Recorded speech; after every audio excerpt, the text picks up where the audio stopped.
नमस्कार, कुमुदा टीव्हीमध्ये आपलं स्वागत आहे. आजचा विषय आहे डीसीसी बँक निवडणुका.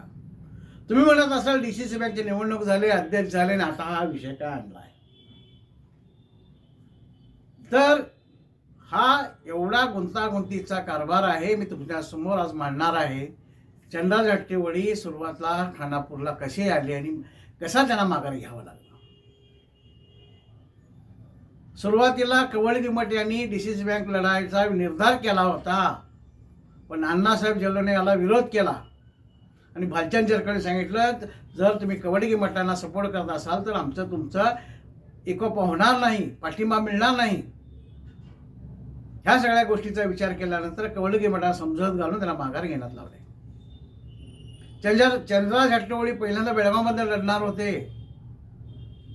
पण राहुल जारकिहोळी इथं लढत असताना त्यांच्यात अंडरस्टँडिंग झालं आणि त्यांना सांगण्यात आलं तुम्ही खानापूरमधून लढत लढा. ज्यावेळी त्यांनी खानापूरमधून डीसीसी बँकसाठी लढण्याचा निर्धार घेतला आणि ते अंजलीताईंना समजलं, तर अंजलीताईंनी हायकमांडला तक्रार केली. माझ्या मतक्षेत्रामध्ये ह्यांनी का लढावं. हायकमांडनं तक्रार घेतली आणि सतीश जारकिहोळी यांना पत्र गाठलं की त्यांना तिथून लढू नका म्हणून सांगितले. म्हणून चंद्रा जाट्टेवडी यांना माघार घ्यावं लागलं. मग माघार घेऊन गप कसा बसणार. आणि त्यावेळेला विठ्ठल हलगेकर यांनी चंद्रा जाट्टेवडीला पाठिंबा देण्याचं ठराव केलं होतं.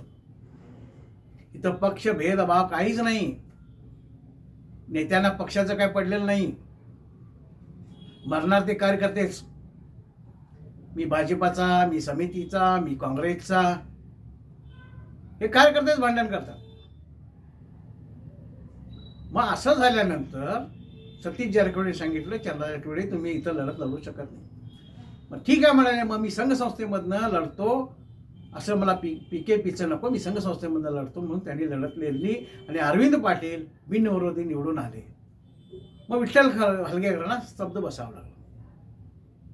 अशा प्रकारे खानापूरच्या डीसीसी बँकची लढत लढलेली आहे.